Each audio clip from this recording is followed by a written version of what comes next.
Assalamualaikum warahmatullahi wabarakatuh. Waalaikumsalam Waalaikumsalam warahmatullahi warahmatullahi wabarakatuh. wabarakatuh. Di sini kelompok 3 akan melakukan podcast mengenai feminisme dan disorientasi seksual dalam perspektif Islam. Perkenalkan, saya Vanessa sebagai host dalam podcast ini. Dan teman-teman silakan perkenalkan diri. Saya Salma Diabusina sebagai pewawancara. Dan saya Ervina Marsanda sebagai narasumber. Saya Dinda Widiana sebagai narasumber. Saya Kumilaila sebagai narasumber. Saya Kusro Khoimah sebagai narasumber.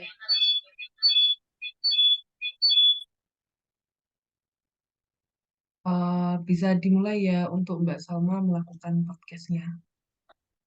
Ya. Sebelum memulai pertanyaan dan berbincang-bincang, alangkah baiknya kita saling bermaaf-maafan dalam Lebaran ini. Minal aizin semuanya, teman-teman. Minal aizin wal faizin, mohon maaf lahir dan batin semuanya. Minal aidin wal faizin. Minal izin. Apa kabar semuanya? Dalam keadaan baik. Alhamdulillah. Alhamdulillah bagus. Habis mudik, Mudik kemana Mbak Ervi? mudik ke Lumajang. Oh, Ke Sokon dah. Sungkun.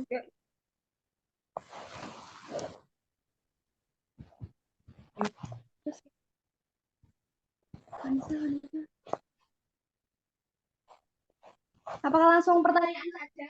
Apa bagaimana Mbak Vanessa? Oh ya, silakan dipersilahkan. Kali ini kita membahas tentang feminisme dalam Islam ya. Saya akan bertanya Kameramu.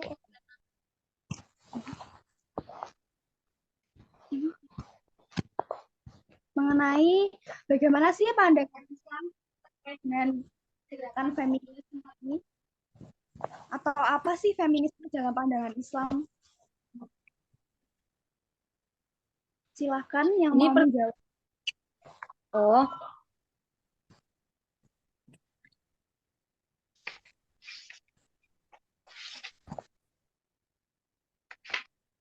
Iya, menjawab. Siapa yang mau menjawab? bentar. Ayo. Maaf pertanyaannya tadi bisa diulang? Ya, tanya itu bagaimana pandangan Islam terkait dengan perkembangan gerakan feminisme. Apa sih feminisme dalam pandangan saya izin menjawab untuk pertanyaan dari Salma tentang pertanyaannya tadi, bagaimana pandangan Islam terkait Perkembangan gerakan feminisme. feminisme. Oke, izin saya menjawab pertanyaannya. Di dalam Islam, feminisme dipandang sebagai upaya untuk melakukan penyetaraan dan perlakuan yang adil terhadap kaum perempuan sebagai makhluk Allah Subhanahu wa taala. Sebagian cendekiawan muslim dan ulama berpendapat bahwa feminisme tidak menjadi masalah bagi Islam. Oke, untuk jawabannya. Ya, terima kasih Mbak Elvi. Sama-sama, Mbak. Selanjutnya saya lempar ke Mbak Vanessa. Saya izin menambah jawaban, bisa? Teman-teman, kita kan podcast. Jadi seperti ngobrol biasa, mengalir, tidak usah izin-izin, karena ini podcast dan presentasi teman-temanku. Ya, silahkan nggak apa-apa. Silahkan ngobrol santai. Kita kan ngobrol santai perkara Saya izin Islam. menambah. Saya Ya, silakan Mbak kalau Husnul. dari buku PAI yang saya baca ini dalam pandangan Islam, feminisme itu berupa kesetaraan kedudukan dan hak antara perempuan dengan laki-laki adalah sesuatu yang tidak benar dan menyalahi kodrat manusia. Nah, keadilan di sini tidak harus bermakna persamaan, bahkan harus berbeda jika kondisi dan fungsi objeknya berbeda.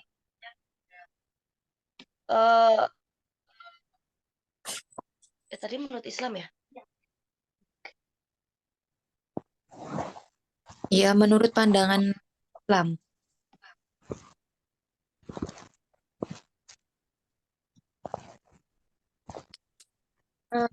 Jadi pada intinya, apakah feminisme itu berarti dipandang sebagai upaya untuk melakukan penyetaraan atau bagaimana?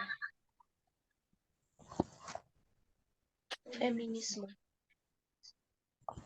Upaya Berarti kesetaraan. kesetaraan dan perlakuan yang adil terhadap kaum perempuan. Itu feminisme. Iya, iya. Jadi kita nggak boleh wanita itu lemah atau menganggap sesuatu yang kurang. Oh, paham, Intinya paham. feminisme itu salah jika misal nih laki-laki itu menganggap jika peran perempuan dalam rumah tangga itu hanya urusan dapur kayak gitu, itu salah. Itu nggak feminisme. Ya, berarti kalau gini dipandang sebelah mata juga salah ya? Ya nggak boleh pandang sebelah mata. Itu nggak boleh. Nanti nggak ada. Oke, Di baik, mata paham. apa namanya? Oke. Dalam Islam itu Islam tidak memandang peran seseorang itu sebagai penentu kualitas. Jadi laki-laki sama perempuan itu kita sama. Tapi izin untuk bertanya ke Mbak Husnul, tapi untuk di zaman sekarang, kenapa beberapa orang itu masih memandang ini perempuan, ini laki-laki, begitu? Misal nih, kayak ngangkat galon itu harusnya cowok gitu. Ya. Ya karena perempuan dianggap lemah itu nggak ada kesetaraan gender di situ. Oke. Berarti kita sebagai kaum milenial mengusahakan bahwa kesetaraan itu perlakuan harus adil terhadap kaum wanita. Oke. Ya. Hal tersebut itu sudah dijelaskan dalam firman Allah dalam surat Al-Hujurat ayat 3 yang berarti, hai manusia, sesungguhnya kami menciptakan kamu dari seorang laki-laki dan seorang perempuan dan menjadikan kamu berbangsa-bangsa dan bersuku-suku supaya kamu saling mengenal. Sesungguhnya orang yang paling mulia di antara kamu di sisi Allah ialah orang yang paling takwa di antara kamu. Sesungguhnya Allah Maha Mengetahui lagi Maha Mengenal. Jadi antara perempuan dan laki-laki itu tidak ada bedanya ya. Perbedaannya itu hanya di perbedaan fungsional saja. Nah, itu sama. Yang membedakan kan cuma iman dan takwanya aja. Iya. Iya, kesetaraan gender tadi ya.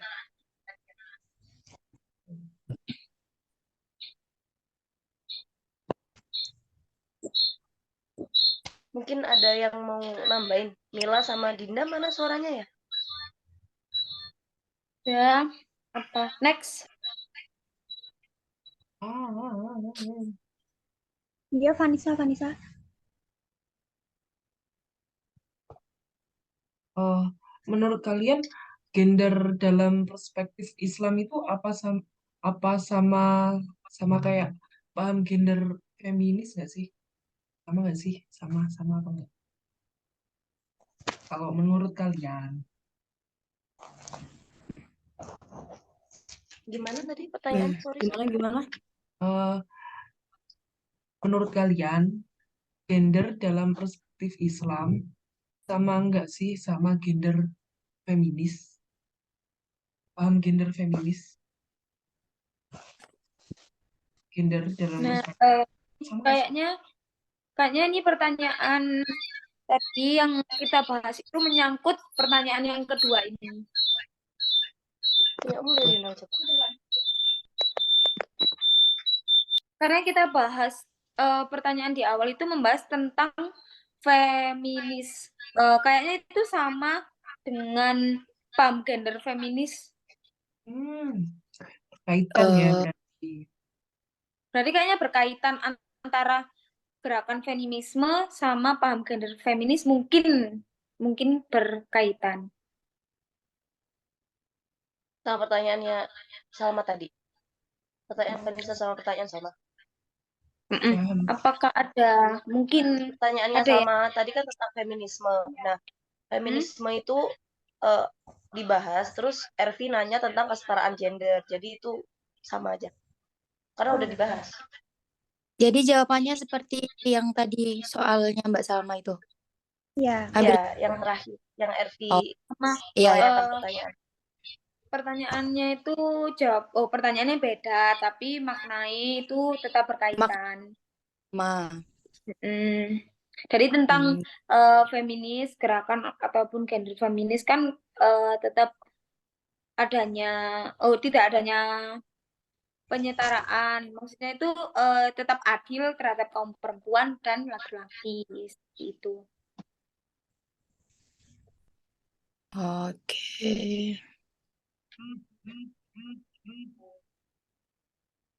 Mungkin ada yang bisa menambahi jawabannya atau yang belum mengerti.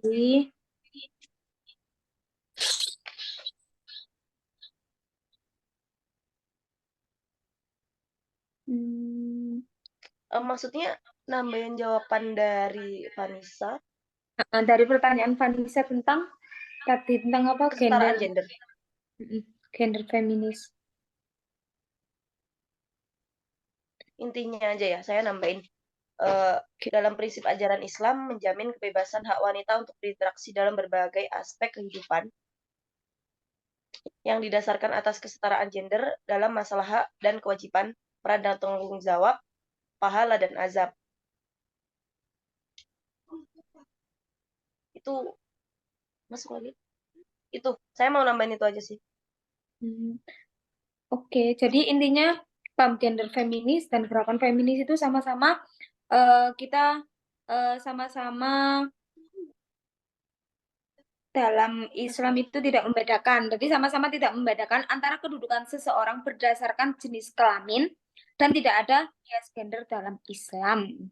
Jadi setara, Ya. ada kedudukan antara ini Mbak berarti Ervi laki-laki mau, di atas oh ya, derajatnya Mbak lebih di Mbak atas Ervi mau tanya, kan sering kan kayak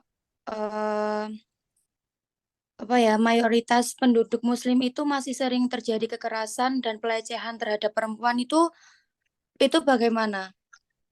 Kan sering kayak penindasan kaum perempuan itu. Jadi kayak eh itu kan salah satu penyebab munculnya feminisme di Islam itu bagaimana, Mbak? Kalau menurut pendapatku ya, Mbak Mila, mungkin orang yang berbuat ini itu orang yang kurang dalam agamanya. Kita tidak tahu orang itu kurang atau enggak dalam agamanya. Soalnya menurut saya kalau emang orang itu mungkin taat dalam beragama, mungkin orang itu mempunyai akal dan pikiran. Jadi nggak mungkin melakukan hal-hal yang tidak hal-hal yang dilarang oleh agama orang itu atau orang tersebut itu. Jadi semisal ada kasus pelecehan seksual, ternyata ternyata kayak seumpama berita ini mungkin berita dari mulut ke mulut tentang kayak apa di pondok pesantren itu apa ustadznya ini Merkosa. apa ya Melakukan memperkosa teman santri. muridnya kan itu mungkin kita Oh, nggak ya. bisa ya kita memandang orang yang Islam tuh taat ibadahnya berbuat baik menjauhi larang-larangannya tapi di sisi lain orang tersebut melakukan tindak pelecehan yang benar-benar dilarang oleh agama Islam. Jadi mungkin itu atau orang tersebut itu tidak mempunyai akal kalau menurut saya. Jadi kalau saya memandang Ustadz ini gini ternyata di luar sana itu masih banyak Ustadz ataupun orang yang taat beribadah tapi mereka tetap saja menjalankan larangan Allah Subhanahu wa taala. Gitu kalau menurut saya. Berat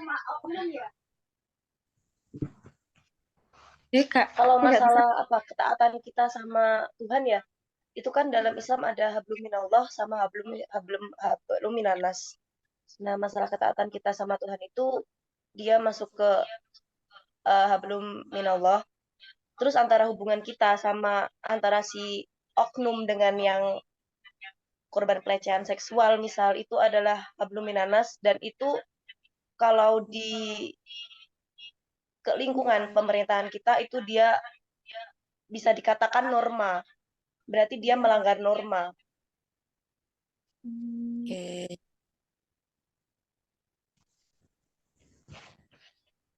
seperti itu. Soalnya kita memandang orang ini Sih. ustadz, berarti dia itu Ya. taat beribadah, taat dalam agamanya, menjauhi semua larang-larangan Allah Subhanahu wa taala.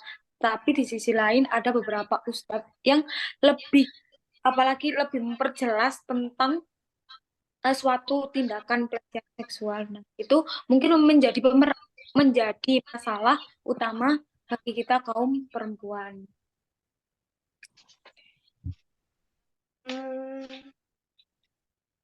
Oke, next. Next saja. Pertanyaan selanjutnya berarti. Iya, pertanyaan selanjutnya.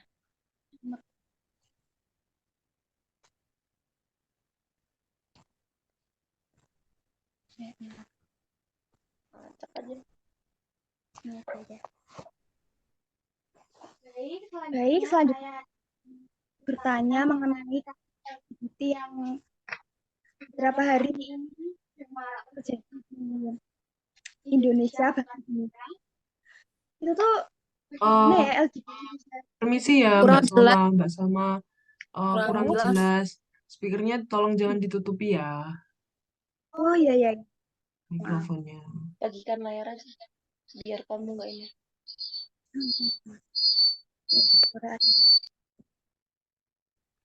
Ya, baik saya akan bertanya mengenai beberapa kasus yang mungkin belakangan ini sedang marak diperbincangkan, yaitu kasus LGBT yang sedang marak di Indonesia bahkan seluruh dunia.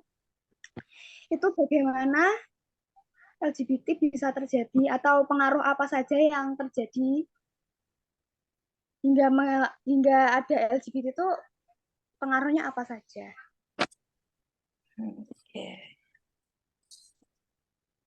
Ayo, Din. Izin menjawab ya. Oke, Mila. Setahu saya atau penglihatan saya sekarang itu terjadinya LGBT itu karena pengaruh lingkungan pertemanan dan masalah keluarga. Jadi mereka di keluarga itu kayak sudah mempunyai masalah sama kedua orang tuanya, seperti kayak broken home itu juga bisa salah satu pengaruhnya. Jadi kayak seumpama contohnya ada satu perempuan itu memiliki masalah di keluarganya atau salah satu orang tuanya atau penindakan kekerasan gitu. Nah, terus dia kayak curhat ke temannya, temen ceweknya. Itu yang saya lihat ya. Yang saya lihat saat ini itu curhat ke temen ceweknya. Terus temen ceweknya itu kayak ngasih ngasih apa itu Perhatian. ngasih perhatian ke si yang punya masalah itu. Jadi kayak menimbulkan saya nyaman banget kayak di deket kamu gitu. Jadi kayak apa ya? Bisa jadi Klop. seperti itu. Jadi kayak menimbulkan kenyamanan antara yang si A, yang si B. Itu pelihatan saya sekarang. Karena saya melihat sendiri kejadian itu juga pernah. Itu. Jadi kayak bisa karena trauma sebelumnya Ya, gitu ya. ya, Ya. trauma.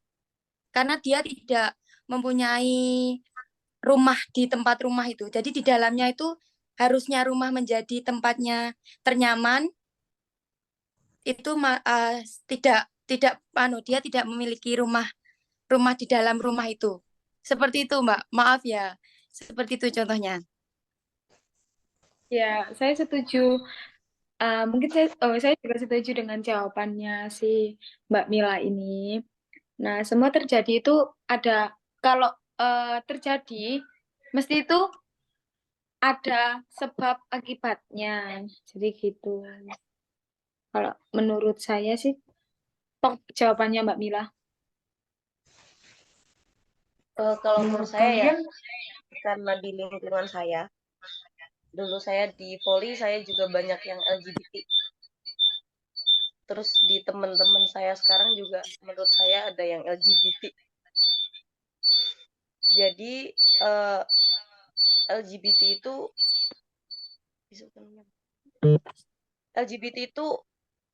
dia bisa dari hormon. Misal nih kayak itu parenting orang tua juga di situ penting sih. Kenapa? Misal nih anak-anak ada orang yang dia bisa LGBT. Mungkin parenting dari orangnya ada, misal dia adalah anak laki-laki. Dari dia kecil dia itu kayak apa ya? Udah kayak cewek, udah letoy-letoy gitu. Nah, itu parenting kita sebagai orang tua. Seharusnya kan, ih kamu laki-laki, kamu harusnya gini, kamu nggak boleh gini. Nah, lingkungan dia, kalau dia udah kayak cewek, itu dia pasti nyari temen yang cewek. Karena dia kalau sama cowok, dia ngerasa, kok aku paling lemah sih, kok aku gini sih.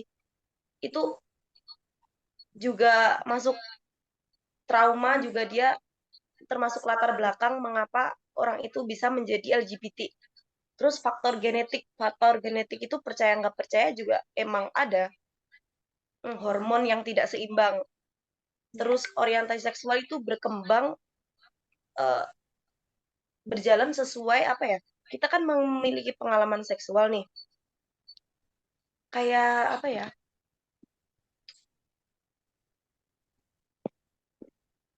Naluri kita seksual itu tumbuh ketika kita pubertas. Itu alami. Itu namanya hormon.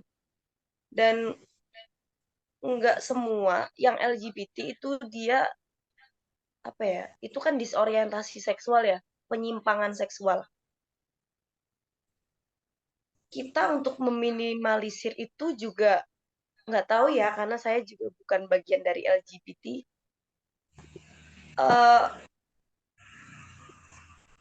Kalau menurut kalian aja, gimana cara untuk meminimalisir agar LGBT ini tidak menyebar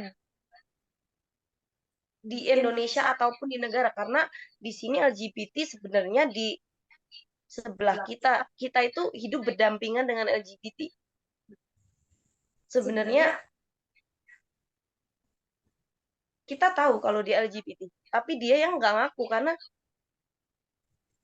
ya kita di Indonesia mayoritas adalah agama Islam. Jadi kayak LGBT nih nggak boleh nih, dosa nih, gitu.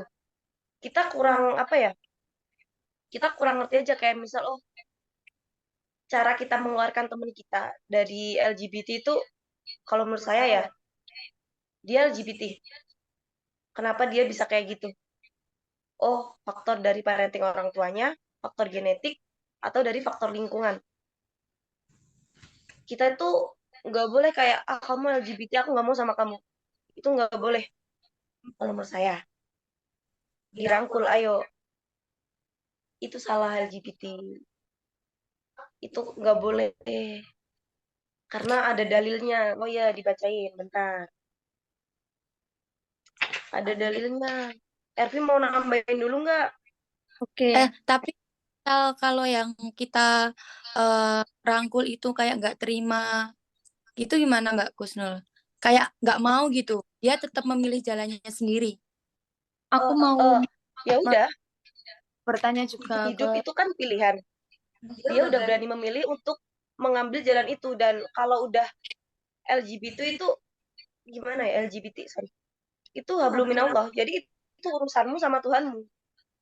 Jadi kita sebagai manusia, kita sebagai temennya mungkin, kita nggak dirugikan sama dia. Toh kalaupun dia seorang LGBT, nggak mungkin kan dia naksir sama temennya sendiri, atau ya intinya kita nggak boleh ngejudge orang aja karena semua yang terjadi itu ada latar belakangnya. benar nul. Tapi untuk LGBT kan kebanyakan orang lah, hampir berapa ya? 80% menolak. Iya, semuanya hampir 100% lah orang itu menolak adanya LGBT. Nah, tapi LGBT ini itu nggak pernah apa ya? Maksudnya nggak pernah merugikan hidup kita. Pertama. Iya. Nah, yang kedua, dia itu juga maksudnya kayak dia itu baik ke semua orang, entah itu bantuan apapun. Tapi ini dari pasangan LGBT loh ya, dari pasangan LGBT mereka Iya. dapat menyumbang apapun yang bisa, seumpama kayak menyumbang dia panti asuhan, dia menyumbang ini, dia menyumbang itu, dia menyumbang itu, tanpa adanya mereka mengganggu kehidupan kita. Nah, itu menurut pendapatmu gimana? Kalau menurut saya ya, yang namanya kesalahannya tetap salah. Meskipun kamu itu berbuat kayak kamu itu seumpama ada orang LGBT, tapi eh, melakukan donasi-donasi itu apa menyumbang-nyumbang dengan mengharap ridho Allah, tapi dia melakukan pelanggaran Allah. Jadi menurut saya itu adalah amalan yang sia-sia, tapi kan kita tidak tahu amalan tersebut gimana, penilaiannya terhadap Allah atau malaikat itu. Tapi kan namanya kesalahannya tetap salah. Nggak ada yang kita tidak bisa menormalisasikan kesalahan dengan kebaikan. Namanya kesalahannya kan tetap kesalahan. Apalagi kan LGBT itu bukan hal yang baru. Zaman Nabi Lut pun sudah ada LGBT itu. Kan sudah Oh ya, dijelaskan izin. juga dalam surat Gini, Al-A'raf ayat 80. kalau menurut saya kebanyakan dari omongan-omongan yang saya dengar, orang-orang menyalahkan LGBT, tapi mereka menormalisasikan seorang laki-laki dan wanita itu berpacaran. Ting, menurut kalian gimana? Gini, LGBT itu dosa. Bentar, kata Tapi Fatima tadi, ketika orang berpacaran, sebentar, itu juga dosa. Lawan jenis, berpegangan tangan, itu dosa. Tapi banyak orang menormalisasikan hal itu. Menurut kalian? bentar. Mungkin ada dua perspektif, maksudnya pandanganku. Ketika kita berpacaran, cowok, cewek, kan wajar. Nah, ketika Normal. LGBT, Ya, kayak Dalam normal. Islam, ya dalam cewek, Islam, or cowok, dalam cowok. Islam itu juga salah. Bahkan kita kita lihat-lihatan sama cowok, itu sudah zina mata. Mungkin kita hidup di daerah apa ya, bukan Apa? menjadi hal yang bukan hal yang dinormalkan, bukan hal yang dinormalkan. Kita tahu, oh, aku pacaran rek, kan aku juga pacaran, gak oleh menurut Islam. Entah itu kan kita tidak tahu. Tapi kalau ketika kita memandang orang LGBT, kenapa kok LGBT rek, kayak benar-benar apa, maksudnya benar-benar zina gitu. Padahal kita nggak tahu ketika kita berpacaran kita berbuat zina. Kita juga nggak bisa menghindari orang LGBT, jadi kita cuman bisanya, jangan dideketin aja. dirangkul aja coba kalau dia bisa. Tapi Dan gimana orang itu intinya LGBT gini loh, kayak jangan apa ya, kita menormalisasikan orang kan yang berpacaran, terus kita menjudge orang LGBT, karena di situ dia siapa yang mau terlahir LGBT. Masalah LGBT itu adalah masalah perasaan, masalah cinta dari hati. Nah, keimanan sih kalau Tapi kalau apa misal menormalkan LGBT ku cinta gak iso. ya, cinta nafsu itu datangnya kan bertolak belakang. Nafsu itu kan dari setan. Kita nggak bisa nyetir kan, aku mau naksir sama dia, aku mau naksir sama dia, gitu. Kalau kita ngomongin masalah keimanan, orang yang pacaran itu berarti dia juga nggak beriman dong. Sama aja. Sama aja kan. Kalau kita Nah. mikirnya sekarang dengan lingkungan kita, banyak sekarang cewek-cewek yang open BO. Kita juga nggak bisa kan ngelarang dia, kamu jangan open BO, itu dosa. Tapi kalau faktor yang menyebabkan dia open BO adalah ekonomi, dan salah satu cara dia cuman bisanya open BO, nggak mungkin kita, kamu jangan open BO.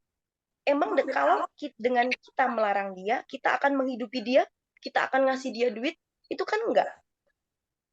Nah, Sama kayak sekarang LGBT, sama kayak orang pacaran. ini berbalik lagi topik kita tentang LGBT. Nah, sekarang kan kita tidak tahu gimana pendapatku, pendapat Kusnul, pendapat Fatima, pendapat semua orang itu berbeda-beda. Pandangan ke Ya, pandangan itu perspektif orang orang emang beda-beda. cara mereka berpikir, cara mereka menanggapi itu pasti berbeda antara satu sama Betul. yang lain. Jadi kita Betul. tidak bisa menormalkan antara LGBT dan kita tidak bisa menormalkan pacaran. Nah, ya intinya kalau yang dibilang Salma tadi masalah keimanan, berarti orang yang LGBT sama orang yang pacaran itu dia tidak beriman. kurang kuat. Kurang Izin kuat memotong ya imannya. teman-teman. Izin memotong Mas teman-teman. Cigo. Karena Zoom-nya tinggal waktunya tinggal 1,5 menit. Saya ingin bertanya bagaimana cara mengatasi LGBT di Indonesia. Akan dijawab. Siapa sih? Ayo. Ya, Aduh, Dinda. kayaknya LGBT itu nggak bisa diatasi karena dia hidup berdampingan sama kita. Enggak. Iya, itu kan belum saya menambah, bertanya. udah. Biarin Bertanya dah, dia bagaimana LGBT, cara biarin mengatasi. dah. Ya, bagaimana cara mengatasi Yang penting gini, Wes. positif Misal, vibe? Ya, apa cara mengatasi LGBT-ku di Indonesia? nah, Dari ya udah, misal nih kita temenan sama teman kita LGBT, Wes. Kita kan cewek, berarti teman kita lesbi. Kalau teman kita cewek, nah, ya udah kamu lesbi nggak apa-apa, aku temenan sama kamu. Tapi aku nggak mungkin ikut kamu. Berarti kita harus punya pendirian sama diri kita sendiri. Oh, aku nggak boleh nih ikut dia, FOMO itu namanya. Mbak, kan ada yang bilang kalau LGBT itu adalah salah satu penyakit. Apa benar? Jadi kayak penyakit bawaan dari mungkin dari apa ya? Lahir ya. Kayak dari pemikiran kita juga. Itu ada yang bilang kalau LGBT itu adalah salah satu penyakit. LGBT Bisa salah dikatakan satu. begitu ya kalau menurut Itu saya. kejiwaan Kan nggak sih? berkaitan dengan seksual. Penyakit Nah. dengan seksual. Dalam psikologi pun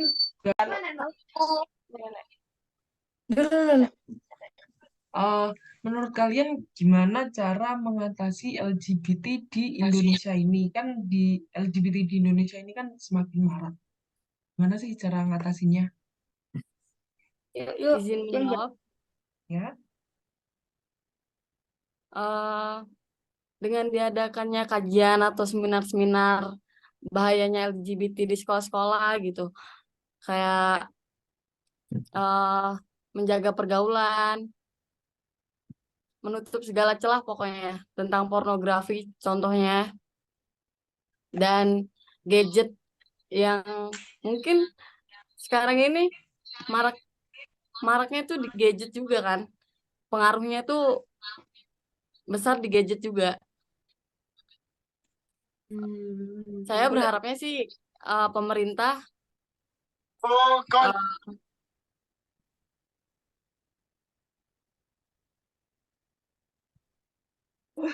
Itu itu nggak bisa sih, tapi ya dicoba aja deh. Pemerintah, kalau menurut saya ya, pemerintah itu bisa kayak membuat RUU mengenai LGBT, kayak larangan LGBT di Indonesia gitu. Jadi LGBT di Indonesia itu mempunyai hukum yang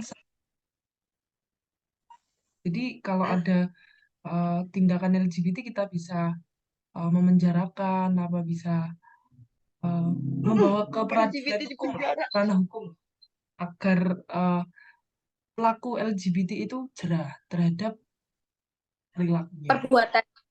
Betul. Oke. Nah, itu melanggar Maka hak asasi manusia dong.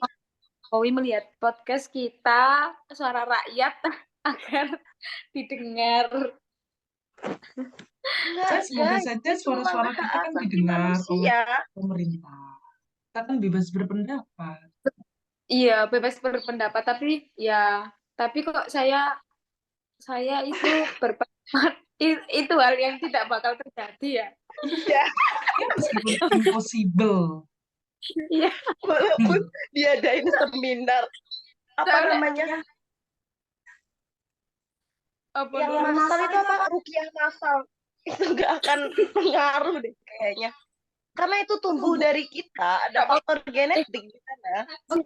Kan pendapat orang itu kan berbeda-beda. Karena Kan ada kita jiwa LGBT dalam diri kita. itu bebas Kamu lihat cewek berpendapat. cantik, wah cantik gitu kan? Ya, semoga ini didengar oleh Presiden Joko Widodo. Sekian, terima kasih. Presiden juga bingung. Aduh, Saya berharap juga para LGBT dan Amin. pelaku disorientasi seksual Diberi atau daya. feminisme pun segera sadar dan taubat agar apa ya tidak dilaknat oleh Allah. Amin. Nggak bisa dong, itu sudah pasti dilaknat. Dan orang LGBT itu dia Iya, aku kan lesbi itu sama. kita berdoa semoga pelakunya segera bertaubat menuju ke jalan yang Aduh, benar. Amin. ya udah, aminin aja deh. Cukup sekian ya podcast dari kelompok kami. Apabila ada salah kata, mohon maaf. Nggak mau. Semoga bisa apa ya, pembahasan ini bisa masuklah ke otak penonton ya, penonton. Apa yang dibicarakan ini semoga Kalau bermanfaat. ada yang nonton. Ya, semoga bermanfaat. Tak subscribe.